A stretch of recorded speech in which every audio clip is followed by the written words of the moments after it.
right, so what is product-oriented software engineering? It is basically software delivery redefined and re-envisioned to pair well with the product model. So I've been a product person since 2004, and because I had authority over engineering, I decided to reshape engineering to pair perfectly with that. And that's what I'm sharing with you today, the benefits of that. So at its core, product-oriented software engineering, I'm just going to call it POSE from this point forward because it's a lot shorter. POSE involves shifting from traditional software engineering teams to teams of product engineers. So every software engineer is upskilled to be a product engineer. And that delivers all 6 of these benefits that you see here. Now, this is not just an idea that I'm sharing with you. This is something that I shaped and put in practice, and we've been doing this since 2004, 2006. All right, so 15 years ago, life was a lot simpler. How many product managers are out there? Can I see? All right, terrific. Any engineers out there? Oh, we got some engineers, all right. So 15 years ago, as product managers, pretty much most of us were only managing one small development team. Now, if you fast forward to today, software complexity has increased by about 50x since Agile and Scrum came upon the scene. And it's product managers that have absorbed a lot of this complexity. So if you're a product manager, you are writing more PRDs than ever. And you're writing endless user stories if you have multiple teams. And the statistics don't lie, because PMs overseeing 3 or more development teams has doubled in the last 10 years. Now for you product managers, can you relate with this quote from Marty Kagan? This is from Inspired, where he says that you don't have a 9-to-5 job, expect that there's going to be a ton of work that follows you home every night. Can I see a show of hands of people that can relate with that? Yeah, I see you. You're not the only one. And for those of you that raise your hands, I bet your Outlook schedule looks like this, right? 9 to 5, meetings. And then you have to go home at night and do your deep work, your vision, your strategy, your road mapping from probably 6 to 10 p.m. Sound about right? Sometimes weekends? If you're saying yes, you're not alone. I have interviewed 43 product managers over the last 12 months. And what it really uncovered is that PM burnout is a serious issue for PMs that are managing multiple teams. Okay, since we have the 49ers stadium right across the street from us, I'm going to use this analogy. So, as a product manager, you're basically the quarterback of your product team. And quarterback Brock Purdy, he would call a play in the huddle like this. Trips right, gun double right, 62Z mesh, alert 52 swing. Now, if you don't have problem space and solution space knowledge related to football, that means nothing to you, right? But reading these 11 words would put this picture in the minds of every one of those players that he's playing with. They will know the strategy, and they will know the individual assignments. Really, really compact direction. Now, imagine if Brock Purdy could not rely upon his teammates having that knowledge. Then he would have to spell everything out in detail like this. I don't expect you to read this, okay? So don't even try. My point is that first paragraph is the strategy of the play. That's kind of like how you write your PRDs. And then the second paragraph are the details for the assignments of the wide receivers, the running back, and the tight end. That's like you as a product manager writing out all these user stories for one of your technical teams. And then third paragraph are all the blocking assignments for the offensive lineman. And that would be like you as a product manager writing out all the user stories for your second technical team. And my point here is that this is 30 times more work than this. And here's my assertion to you. If you are dealing with teams of software engineers, if your engineers all got upskilled to product engineers, you'd be able to just call plays like this.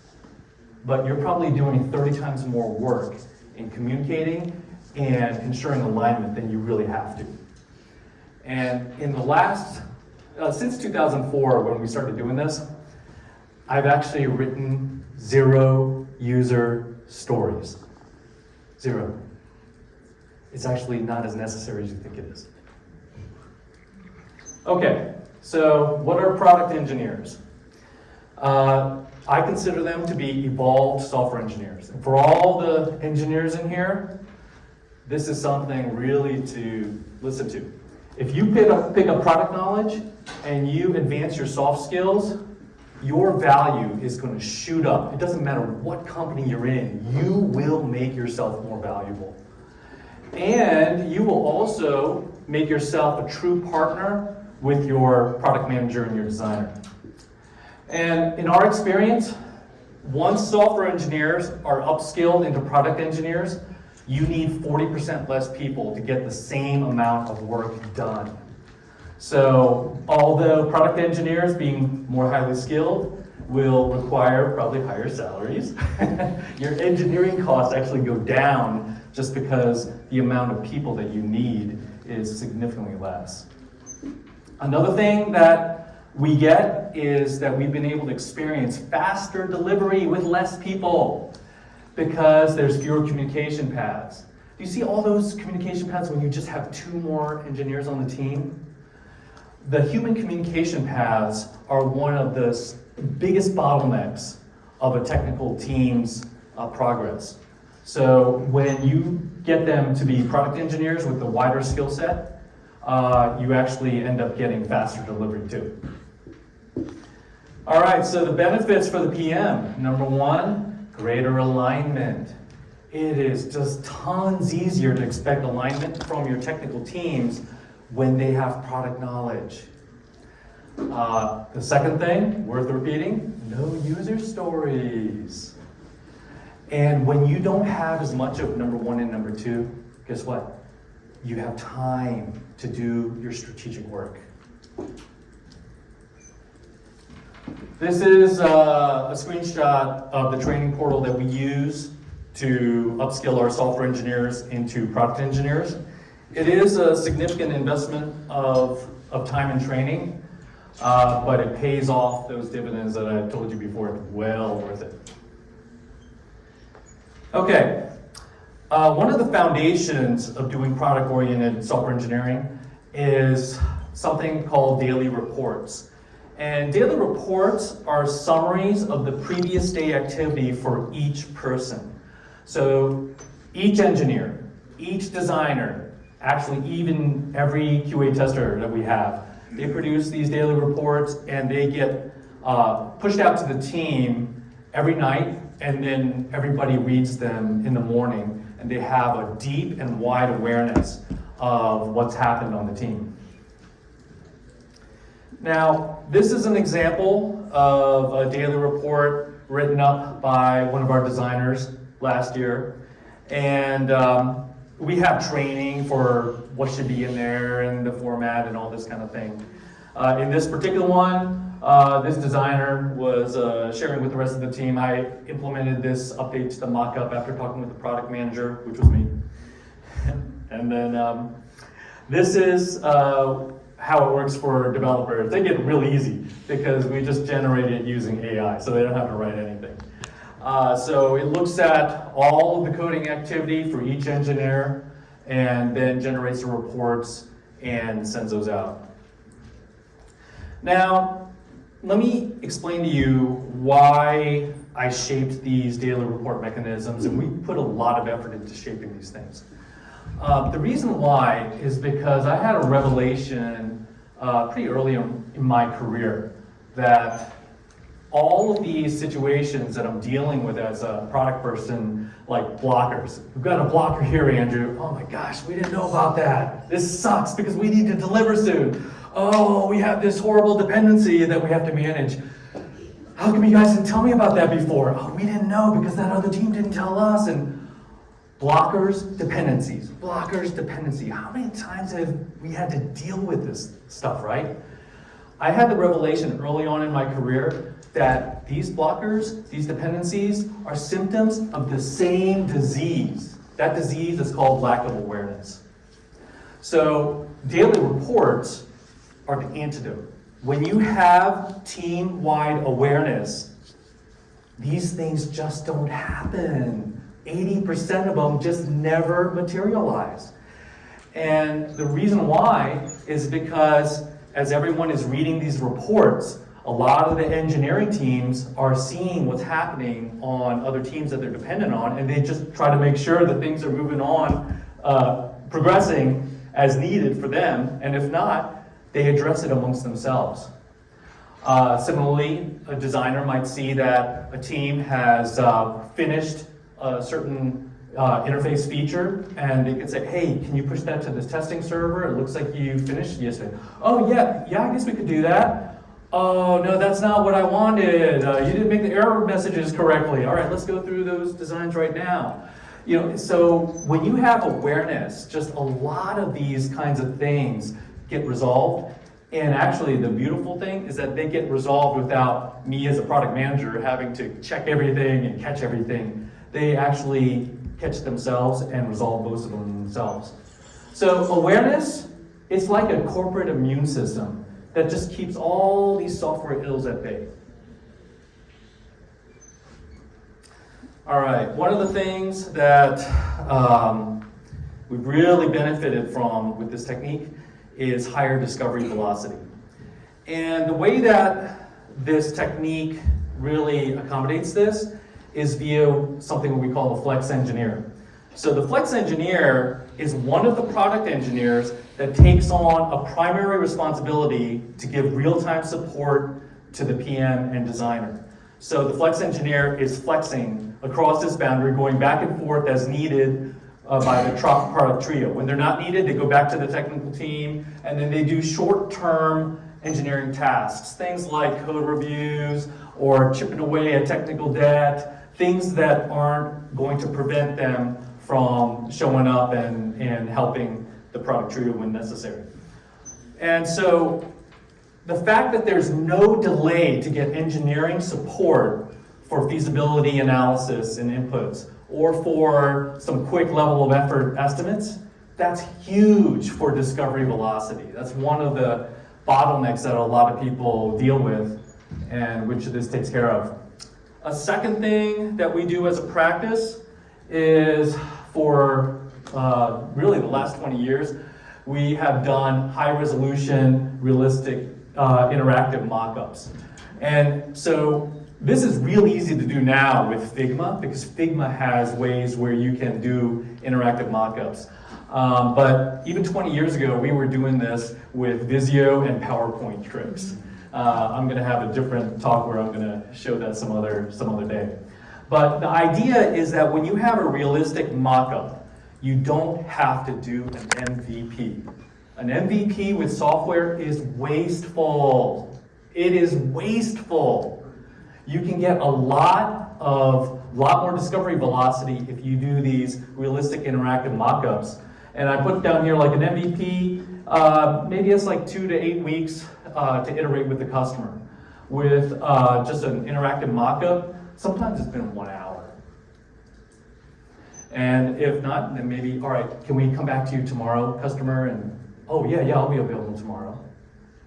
So this is a technique that I see a lot of good teams doing these days. And it saves a lot of money. Okay. Another big thing about the Flex Engineer is that it shields all the other engineers from unnecessary disruptions. Now, every engineer that is in here, they're going to love what I have to say here. Okay? So, because the Flex Engineer's job is to be available on tap at a moment's notice whenever the product manager or designer needs them, it actually allows all the other product engineers to put their head down and do their deep work. And so this is a huge boost to engineering productivity. I grew up as an engineer, so I knew that this was the dynamic that was really, really necessary. And typically, for the last 20 years, almost all our engineers, almost every day, is pretty much free to do their work after 10:30 a.m. And the reason why is because the way that we do things is that everybody reads the daily reports as the first thing in the morning, and culturally they know I want them to have their meetings right after. Schedule whatever meetings you want, have those organic meetings, and then leave the engineers alone unless it's absolutely necessary, okay? And so that culture has really helped our engineers to have consistent high productivity over these years. All right, another thing that the Flex Engineer has really delivered on is it's allowed us to achieve true business agility. And I'll illustrate that by the very common thing that's happened so many times through the years, is my CEO calls me up and says, "Hey, Andrew, our biggest customer just gave me a call, and they had this issue come up, and that I actually want to make them happy, like right now. I need you to pivot.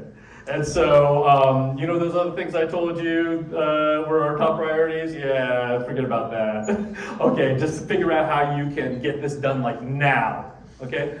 All right, so what do? Call in the Flex engineers. All right, here's what the CEO just told me. And what are your ideas? Here's an idea I have. All right, well, I have this idea. So we have idea A, idea B. How much do you think your idea would cost as far as the time and scheduling people? And all right, how about my idea? And we're talking about estimates on the fly, and I'm getting estimates within seconds. Maybe a few minutes. Not, you know, Andrew, I'll have to go talk with all the engineers. I'll be back in a week. No, that's not real agility, okay? So the Flex engineer can give this kind of estimates because they are highly technical. They're sitting with the engineering team a lot. They're doing code reviews. They know the state of the code bases. They know the architectures, and they know where the architectural technical debt is. And so that is all the information that they need to be able to do that. Okay, another really big thing is that when you have team-wide awareness, that ensures rapid detection and correction of misalignments. And so when misalignments happen, let's say one engineer is misaligned, what typically happens is that the other product engineers can sense that based off of the daily reports. And then they will go and talk with that person, fill in the gaps, and then, you know, we proceed forward. So that's one of the beautiful things, is that when everyone has product knowledge, you have all these people that can help detect and fix the misalignment. It's not all up to me as a product manager. Okay, so here's, again, the 6 benefits that I showed you in the beginning. So feel free to take a picture of this if you want, because I'm going to field questions.